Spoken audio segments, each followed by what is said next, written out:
Donald Trump's lawyers just unveiled a wacky strategy to protect him from his past with Jeffrey Epstein, and a fair warning. This story will make your eyes roll. Take Dramamine now if you get motion sick. Welcome to Occupied Democrats. I'm David Reddish. Jeffrey Epstein's name is never far from the headlines in Donald Trump's America, and for good reason. Epstein is the most infamous human trafficker in history, and Donald Trump was his best friend for decades, which has long begged the question, when it comes to Epstein's abuse of women, what did the president know, and when did he know it? For that matter, what did the president do, and when did he do it? Despite Trump's repeated claims that he and Epstein were not close, which often contradict one another, evidence suggests otherwise, including a birthday card from Trump to Epstein. As first reported on by the Wall Street Journal, Trump claimed it didn't exist before the actual card surfaced in the hands of the House Oversight Committee. Nevertheless, Trump is now suing the Journal for defamation. Here's a full recap. This morning, part of a cache of records subpoenaed by the Republican-led House Oversight Committee from convicted sex offender Jeffrey Epstein's estate, committee Democrats posting this letter allegedly written by President Donald Trump. Part of a book of messages compiled for Epstein's 50th birthday, the letter includes lines of text written to mimic an imaginary third-person conversation between Trump and Epstein, framed by a crudely drawn outline of a woman's body. One line reading, "We have certain things in common, Jeffrey. Enigmas never age. Have you noticed that?" And ending with this, "A pal is a wonderful thing. Happy birthday, and may every day be another wonderful secret." The typed signature reads Donald J. Trump, and in thick marker beneath what appears to be a handwritten Donald. The Wall Street Journal first reported the letter's existence in July. Trump has called it fake, promptly filing a defamation lawsuit against the Journal and its conservative owner, Rupert Murdoch, for $10 billion. I don't even know what they're talking about. Now, somebody could have written a letter and used my name. And later saying this. They say there's a drawing of a woman, and I don't do drawings of women. The White House this morning flatly denying the president drew or signed the message. Democrats insisting it is the president's signature. I don't think that it takes an expert to know that that is his signature. Trump and Epstein were friends for more than a decade, but when Epstein was arrested in 2019, Trump said the two men hadn't spoken in 15 years.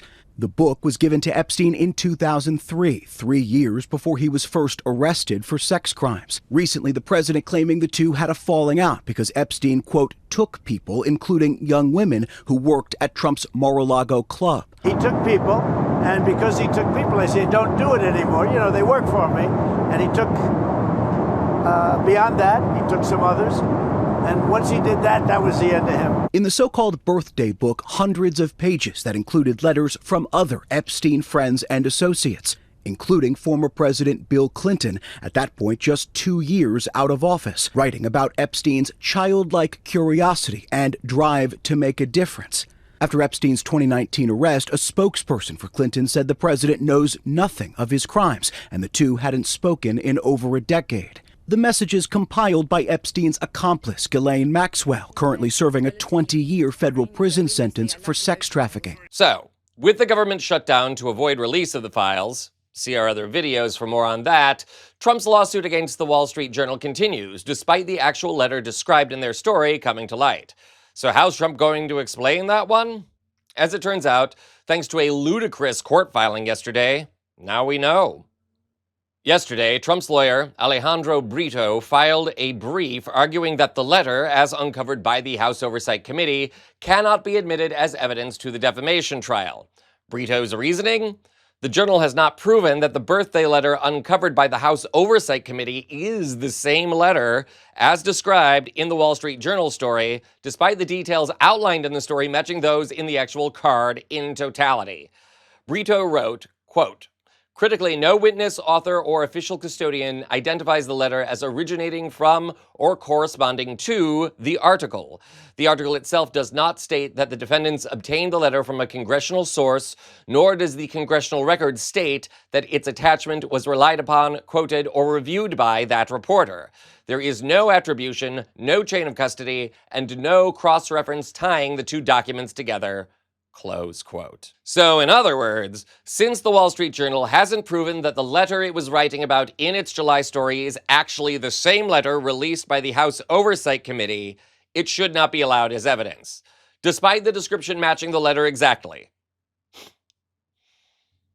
Oh my goodness.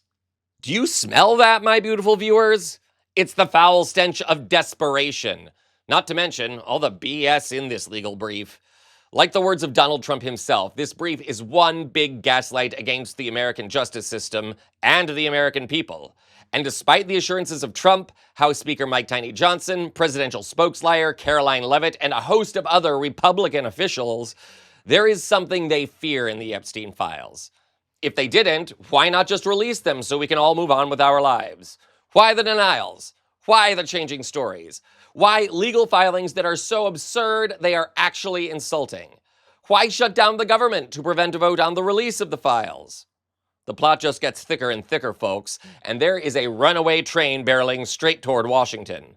The only question is, who will it wipe out when it crashes? Subscribe to Occupy Democrats to stay up to date on this and all other breaking news out of Washington. I'm David Reddish.